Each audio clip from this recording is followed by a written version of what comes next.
Retén la forma del Evangelio. Guarda el buen depósito por el Espíritu Santo que mora en nosotros. Hemos estado escuchando a través de los cantos esta idea, a través de las oraciones también.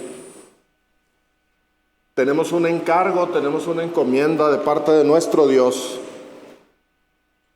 para predicar el Evangelio. Y el apóstol Pablo, el autor de la segunda carta a Timoteo, que es en donde estamos considerando los mensajes, él fue constituido por Dios predicador, apóstol y maestro de los gentiles. Y tenía una encomienda muy clara, y su encargo, su encomienda, su meta en la vida era llevar el Evangelio a todas las naciones, especialmente a todos aquellos que no pertenecían al pueblo de Israel. Y Pablo anunció incansablemente, cumplidamente anunció el Evangelio, y por esa causa padeció persecución, violencia, muchas aflicciones, prisiones, y finalmente padeció la muerte también por causa del Evangelio. Pero él sabía que el Evangelio es el poder de Dios para salvación a todo el hombre pecador que quiera recibir el amor de Dios para ser salvo. Pablo sabía esto claramente, y de ahí que entendía la importancia y la urgencia de predicar el Evangelio de forma fiel, tal y como Dios le había instruido para hacerlo. Y esto a pesar de las aflicciones, a pesar de las persecuciones y toda la lista que ustedes pueden ver ahí en la segunda carta a los Corintios, capítulo 11, del 23 al 33, todo lo que padeció el apóstol Pablo. No lo busquen ahorita, será cuestión de que lo revisen en su casa posteriormente, pero ahí nos detalla él todo lo que por causa del Evangelio había soportado de manera fiel, de manera valiente y de hecho con mucho gozo, como él mismo da testimonio. Es en base a esta experiencia de Pablo que él le encarga a Timoteo, como hemos visto, predicar el Evangelio participando de las mismas aflicciones.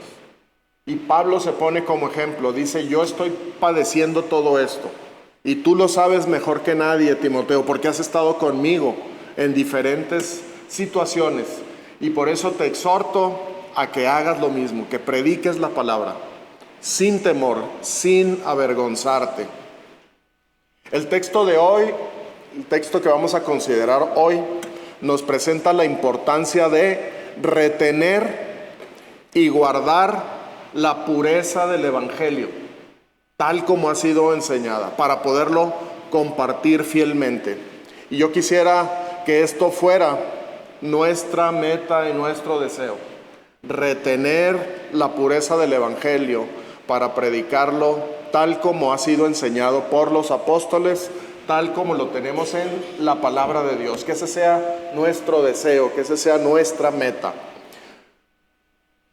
Gracias, Señor, te damos, porque entendemos que toda la obra es tuya. Nuestra vida también está en tus manos. Tú nos creaste y no nosotros a nosotros mismos. Gracias, Señor, porque podemos ver tu gracia, tu poder, tu misericordia, tu guía en la vida de muchos hermanos. Y queremos rogarte, Señor, que así como el apóstol Pablo tenía claridad de que su vida consistía en darte gloria y hacerlo a través de la predicación de tu Evangelio, que de la misma manera tú hables a nuestro corazón y nos des claridad para que decidamos darte gloria en toda nuestra manera de vivir, y que podamos también compartir tu palabra con toda fidelidad, Señor. el Evangelio de la gracia de nuestro Señor Jesucristo. Nos ponemos en tus manos, en Cristo Jesús. Amén.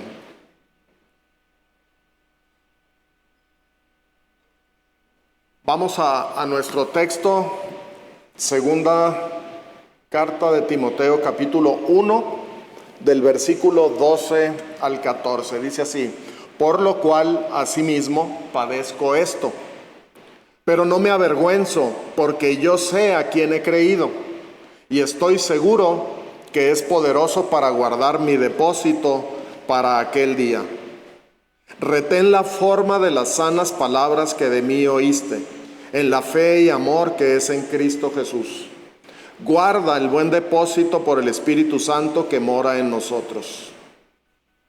Pasaje corto, texto corto el de esta tarde, pero con mucho contenido. Vamos a tratar de identificar las verdades centrales de estos 3 versículos, empezando con el número 12, que vuelvo a leer. Dice así: por lo cual asimismo padezco esto, pero no me avergüenzo, porque yo sé a quién he creído, y estoy seguro que es poderoso para guardar mi depósito para aquel día.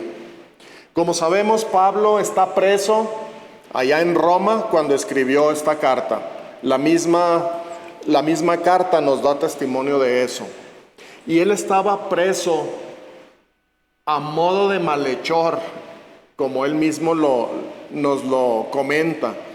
Estaba encadenado, como si fuera un criminal peligroso. Él estaba ya en edad avanzada y estaba sujeto con grillos, con cadenas, seguramente recibiendo no el mejor de los tratos. Estaba como un malhechor, tratado como un malhechor. Y a eso se refiere en este versículo cuando dice: por el Evangelio y porque sé que Dios es poderoso, padezco esto. Esto, lo que está padeciendo, es esa prisión, es ese trato. Vamos a ver cómo lo dice en la misma carta un poco más adelante. Acuérdate de Jesucristo, del linaje de David, resucitado de los muertos conforme a mi evangelio, en el cual sufro penalidades, hasta prisiones a modo de malhechor, mas la palabra de Dios no está presa. Qué tremenda experiencia la que estaba atravesando el apóstol por predicar el evangelio. No estaba encarcelado por andar generando violencia o trastornos en la ciudad, sino por predicar el evangelio de nuestro Señor. Estaba ahí encadenado, y a pesar de esa condición humillante, él podía decir con plena seguridad: pero no me avergüenzo, aunque esté aquí en una prisión insalubre, obscura, con malos tratos, no me avergüenzo, porque yo sé a quién he creído. Y hermanos, Pablo conocía a profundidad al Señor. Él sabía que Cristo Jesús es la imagen del Dios invisible. Él sabía que Cristo Jesús es Dios hecho carne, que Cristo Jesús es el creador de todas las cosas y que todas las cosas subsisten por Jesucristo. Y también sabía el apóstol que Jesucristo lo amaba a él de tal manera que entregó su vida para morir en la cruz y perdonar sus pecados. A él, a Pablo, que era un perseguidor de la iglesia. Cuando él se da cuenta de esto, dice: yo no soy digno de ser llamado apóstol. Yo no soy digno de que el Señor se dirija a mí, porque perseguía a la iglesia. Porque yo condené a muchos cristianos a la muerte.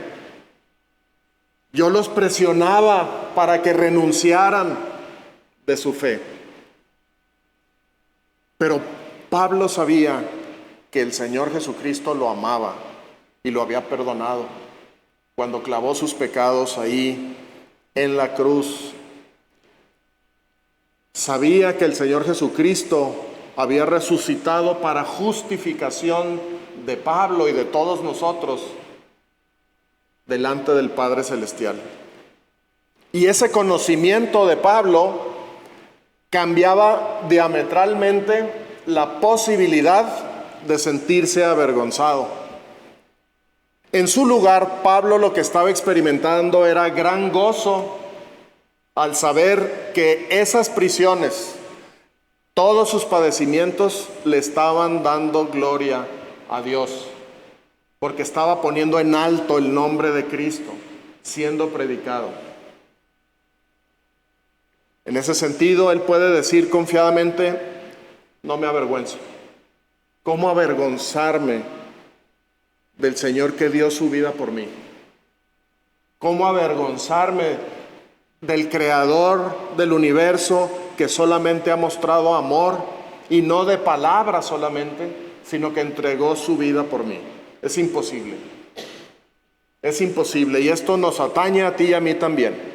Si tú y yo estamos en Cristo, hermanos, es el mismo Dios, es el mismo Señor. No hay motivos para avergonzarnos, para dar testimonio a otros.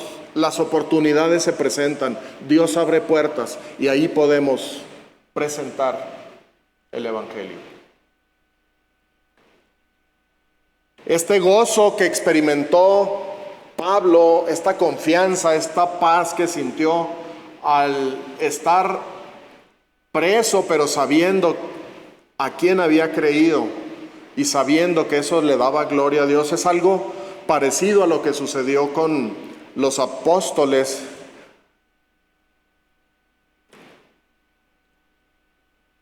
cuando fueron azotados. Dice: y convinieron con él, y llamando a los apóstoles, después de azotarlos, les intimaron que no hablasen en el nombre de Jesús, y los pusieron en libertad. Y ellos salieron de la presencia del concilio, gozosos de haber sido tenidos por dignos de padecer afrenta por causa del nombre. Y todos los días en el templo y por las casas no cesaban de enseñar y predicar a Jesucristo. Es decir, los azotaron y les dijeron: no anden enseñando en ese nombre. Y en lugar de hacer caso, ellos salieron gozosos y enseñaron más el nombre del Señor Jesucristo. Y cuando dice la Escritura que fueron azotados, hermanos, el estilo de azotar entre los judíos en esos tiempos era 40 azotes menos uno. 40 azotes menos uno. Esa cuota les propinaron a los apóstoles. Y ellos salieron gozosos de haber sido tenidos por dignos de padecer afrenta por causa del nombre de nuestro Señor Jesucristo. Impresionante. Quizá, por lo menos hablo por mí, hoy en día, después de los 39 azotes, yo diría: hermanos, oren por mí porque me duele mucho. Los latigazos, hermanos. Tenemos el ejemplo de nuestro hermano Pablo en los apóstoles. Hermanos, vale la pena padecer por el nombre del Señor. Y Dios ha tenido misericordia de nosotros. No estamos en ese tiempo, no estamos en ese lugar, pero hay muchos hermanos hoy en día en diferentes lugares del mundo que padecen persecución por causa del nombre de Cristo. Dios ha tenido misericordia de nosotros, nos ha librado, pero hay hermanos y hermanas a través de todo el mundo que por seguir predicando este mismo evangelio padecen persecución, seguramente prisión, y seguramente habrá muchos que han muerto por causa de dar testimonio. Por eso Pablo podía decir: yo sé a quién he creído. Y eso es suficiente para poder soportar aflicciones, persecuciones, azotes y la muerte misma. Ahora, la segunda parte del versículo 12 nos dice: y estoy seguro que es poderoso para guardar mi depósito para aquel día. Es decir, ese Señor a quien yo conozco, Ese Señor a quien yo he creído es poderoso para guardar mi depósito para aquel día. Esa palabra depósito, la palabra griega que está ahí en el original, significa encomienda, una encomienda o un encargo. Es algo como lo que nos cantaba ahorita Joab. Esa encomienda, ese encargo de predicar el Evangelio.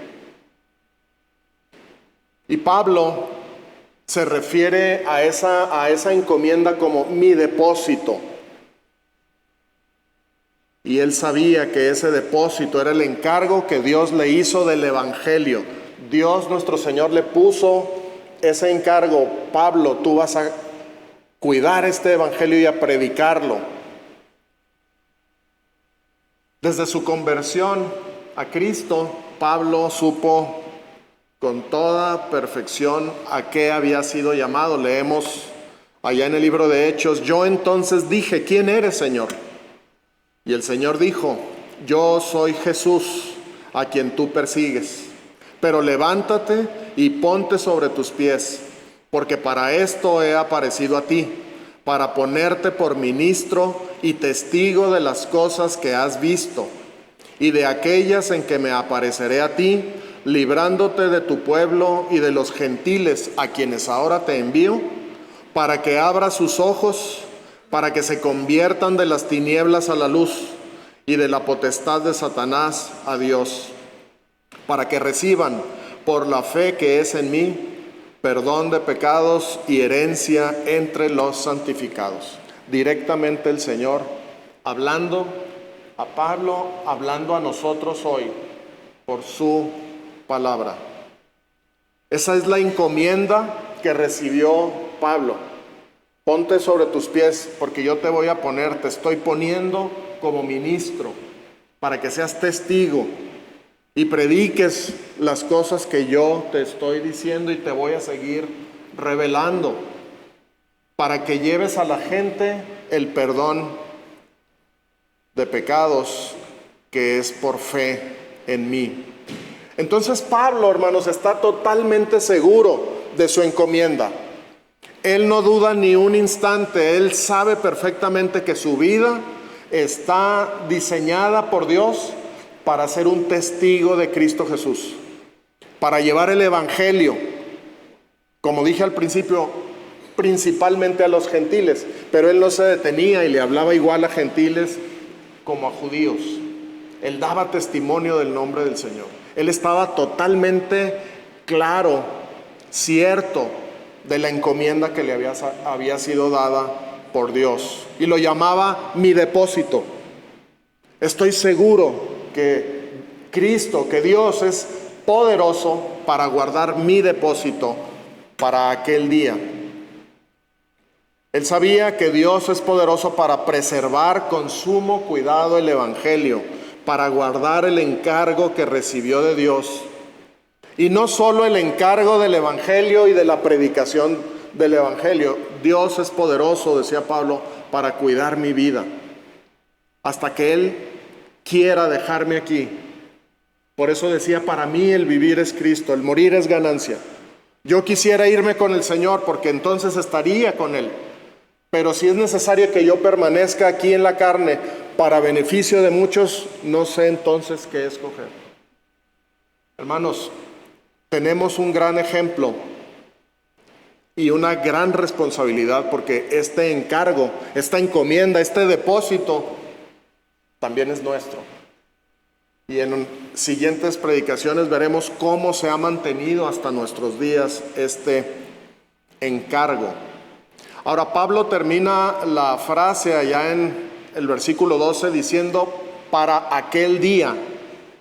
Y de manera breve les digo que aquel día se refiere al día en que nos presentaremos, tú y yo también nos presentaremos ante el tribunal de Cristo, en su venida, para ser juzgados por el Señor. Leemos aquí mismo en esta carta, en el 2 capítulo, por lo demás me está guardada la corona de justicia, esto lo está diciendo Pablo, la cual me dará el Señor juez justo, en aquel día. Y no solo a mí, sino también a todos los que aman su venida. Habla del Señor en su faceta de juez justo. Y en función de ese juicio, otorgará o dejará de otorgar galardones, coronas, premios. Ese tribunal de Cristo, seguramente alguno ha oído esta palabra, la palabra griega que está detrás de la frase tribunal de Cristo, es la palabra bema, que era como una especie de entarimado en donde subían a un estrado y había este tipo de juicios o de ponencias. Vemos en la segunda carta a los Corintios, en el griego, el uso de esta palabra, y la traducción que tenemos al español es el tribunal de Cristo. Dice, porque es necesario que todos nosotros, y esto nos incluye, hermanos, todos nosotros comparezcamos ante el tribunal de Cristo, ante el bema, diríamos, para que cada uno reciba según lo que haya hecho mientras estaba en el cuerpo, sea bueno o sea malo. Si tú estás en Cristo, entonces viene el día en que estaremos en el tribunal de Cristo, siendo juzgados por el juez justo. Y ahí, según haya sido nuestra vida, como cristianos, recibiremos galardones, la corona de justicia, como decía Pablo. Yo estoy seguro que el Señor me va a dar la corona de justicia. Y dice, y no solo a mí, sino también a todos los que aman su venida. ¿Alguien aquí ama la venida del Señor? Sí. Hermano, pues espera una corona de justicia en ese tribunal. Ese juicio para el creyente no es un juicio de condenación. Los que estamos en Cristo Jesús, dice la Escritura, no hay condenación para nosotros. Pero este tribunal está diseñado por Dios para que tenga lugar en la venida de nuestro Señor, y ahí recibiremos galardones, ahí recibiremos coronas según el juez justo, que es Cristo, lo determine. Él va a saber a quién, cuántas, qué tipo, pero todas esas coronas, todos esos premios, lo bueno será, hermano, que llegará el día en que lo vamos a poner a los pies del Señor, porque le vamos a decir, solo tú eres digno de recibir la honra, de recibir la corona. Ahora vamos al versículo 13, que dice, retén la forma de las sanas palabras que de mí oíste en la fe y amor que es en Cristo Jesús. Como hemos visto, como he tratado de explicar, este depósito es el Evangelio. Es la encomienda dada por Dios a Pablo del Evangelio y de su predicación, la predicación del Evangelio. Ese es el encargo, esa es la encomienda, ese es el depósito. Y ahora Pablo en este versículo está pasando la estafeta a Timoteo y le está diciendo, ahora vas tú, amado hijo en la fe. Por eso le dice, retén la forma de las sanas palabras que de mí oíste en la fe y amor que es en Cristo Jesús. Retener, hermanos, significa aferrarse, conservar, guardar, vigilar que no cambie algo. Y en este caso está hablando de las sanas palabras, es decir, del Evangelio. Retén la forma de las sanas palabras. Ponte listo, Timoteo. Consérvalas tal y como yo te las dije. Porque forma, la palabra forma, significa diseño original. Esta palabra forma aquí, hermanos, no es otro vocablo que se refiere a la forma física de algo. Esta palabra forma se refiere a un diseño original, a un bosquejo original. El diseño original del Evangelio, entonces, tal como Dios se lo confió a Pablo. Y Pablo le dice a Timoteo, conserva el diseño original. Lo podríamos decir así, Aférrate y conserva en su diseño original el evangelio que te compartí. Consérvalo puro. Cuida que no cambien esas sanas palabras que de mí oíste y enséñalas fielmente. Eso podríamos decir que es la instrucción de Pablo a Timoteo. Y yo sé que ustedes recuerdan que esa exhortación es la misma que se le hace a los obispos, a los pastores, a los ancianos. Lo vemos allá en Tito, cuando dice Pablo, es necesario que el obispo sea retenedor de la palabra fiel, tal como ha sido enseñada, para que también pueda exhortar con sana enseñanza y convencer a los que contradicen. Es la misma idea, es la misma palabra. El pastor tiene que ser retenedor de la palabra fiel, para que pueda exhortar con sana enseñanza, con ese diseño original del evangelio. No con sus propias ideas, no con otras filosofías, no con doctrinas erróneas o falsas o engañosas, sino conforme a la idea original, el boceto original que Dios tiene y que le fue confiado a Pablo. Yo puedo ver, hermanos, una gran importancia en esta exhortación de conservar el diseño original de la palabra. Porque, ¿qué consecuencias puede haber si no hacemos esto? ¿Qué puede pasar si fallamos en retener la forma de las sanas palabras del evangelio? ¿Qué puede pasar si no conservamos intacta esa forma original? ¿Saben qué pasa? El evangelio se pervierte. Empieza a deformarse, empieza a sufrir adulteración, surgen filosofías, doctrinas falsas, y ya el apóstol Pablo había condenado eso en su carta a los Gálatas, cuando les dice: estoy maravillado de que tan pronto os hayáis alejado del que os llamó por la gracia de Cristo para seguir un evangelio diferente. No que haya otro, sino que hay algunos que os perturban y quieren pervertir el evangelio de Cristo. Mas si aún nosotros o un ángel del cielo os anunciare otro evangelio diferente del que os hemos anunciado, sea anatema. Anatema significa maldito.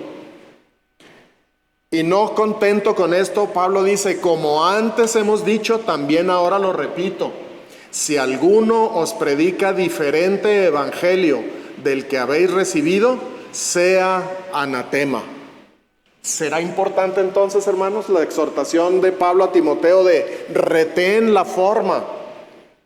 No permitas que se distorsione el evangelio, porque incurrimos en maldición cuando permitimos, por descuido, por negligencia o incluso hasta por moda, cuando permitimos que el evangelio lo tratamos por encima, superficial, de manera, y empezamos a oír otras cosas y empezamos a adaptar el evangelio a lo que queremos, estamos pervirtiendo el evangelio y estamos trastornando la fe de muchos. Miren lo que ha pasado, un mini breve ejemplo de lo que ha pasado cuando no retenemos la forma del evangelio. En el siglo I, ustedes saben, los saduceos, dice la escritura, que no creían en la resurrección. Hermanos, la resurrección es fundamental en nuestra fe. Si Cristo no resucitó, nuestra fe es vana, aún estamos en nuestros pecados, dice la escritura. Bueno, alguien que no retuvo la forma, el modelo original, decía: no hay resurrección. También en el primer siglo, y eso lo veremos en la misma carta de Timoteo, Himeneo y Fileto enseñaban que la resurrección ya se había efectuado. Otra distorsión. No. La resurrección de los santos ya pasó, hermanos. Imagínense que lleguemos con esa noticia a la congregación, vamos a decir, ¿y qué pasó? ¿Me quedé? ¿Qué está pasando conmigo? Trastornaban la fe de muchos, no retuvieron la forma de las sanas palabras. En el siglo II apareció una enseñanza que se llamó docetismo, que enseñaba que el cuerpo físico de Cristo era solo una apariencia. Y parecería ser inofensivo, pero si tomamos en cuenta que eso está atacando directamente la deidad al 100% de Cristo y la humanidad al 100% de Cristo, entonces nos damos cuenta de lo dañino de esta enseñanza. Docetismo. En los siglos II y III cobró mucha fuerza el gnosticismo, que enseña que la salvación por medio del conocimiento. Entre más sé, entre más sabio soy, me voy a salvar. Es lo que enseñaba. Pero también enseñaba que la materia es mala. Y el cuerpo de nuestro Señor Jesucristo era materia, igual que nosotros, carne y huesos. Entonces estaba tratando de minar la humanidad del Señor, diciendo, la materia es mala, por lo tanto, si dices que Dios se hizo carne, entonces es algo malo. Ese personaje, Cristo Jesús, es algo malo porque tiene materia. Doctrinas perniciosas que trastornan la fe. En el siglo IV apareció también una doctrina llamada arrianismo, en honor de su creador, pero sí de plano negaba la deidad de Cristo. ¿Les suena familiar hoy en día? Bueno, pues hay iglesias, hay doctrinas hoy en día que niegan la deidad de nuestro Señor. Todo esto ocurre cuando no somos cuidadosos de retener la forma del Evangelio tal como ha sido enseñada por los apóstoles de nuestro Señor. Nuestro texto termina en el versículo 14, en donde les decía, el apóstol está pasándole la estafeta a Timoteo. Más adelante veremos, Pablo dice, yo ya estoy para ser sacrificado, Timoteo. Pero yo ya acabé la carrera, he guardado la fe. Pero ahora te toca a ti tomar el relevo. Y te estoy exhortando, animando, mandando a que retengas la forma de las sanas palabras que de mí oíste y que guardes, dice aquí, el buen depósito por el Espíritu Santo que mora en nosotros. Si recuerdan, cuando hablaba de su depósito, él decía, Dios es poderoso para guardar mi depósito. Y ahora le dice a Timoteo, Timoteo, guarda el buen depósito, pero no le está diciendo a él como si Timoteo pudiera hacerlo. Le dice cómo.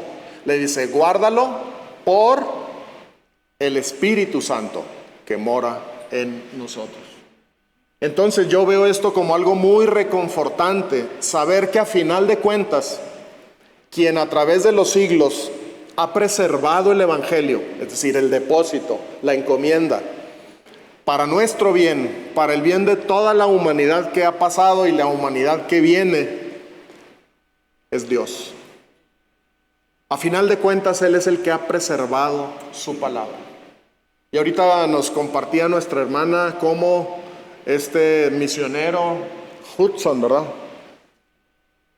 hizo la traducción al birmano y seguramente hubo muchos padecimientos en su vida, pero quedó la palabra para una lengua que, según entendí, solamente tiene esa traducción de la palabra del Evangelio.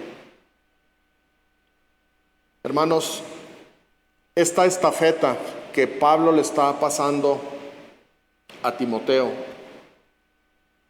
se ha realizado con gran fidelidad de parte de nuestro Dios y ha representado un altísimo costo para mucha gente, para muchos creyentes. En lo que estaba preparando este mensaje vino a mi mente William Tyndale. Es el traductor de la Biblia al inglés. Traducir la palabra de Dios para que la gente entienda el Evangelio. ¿Cuál es el pecado en eso? Ninguno. ¿Y qué pasó con William Tyndale? Fue quemado vivo en la hoguera por traducir la Biblia al inglés. Dios, con toda fidelidad y a pesar de todas las aflicciones de siervos fieles a través de los siglos, ha conservado el depósito, el Evangelio.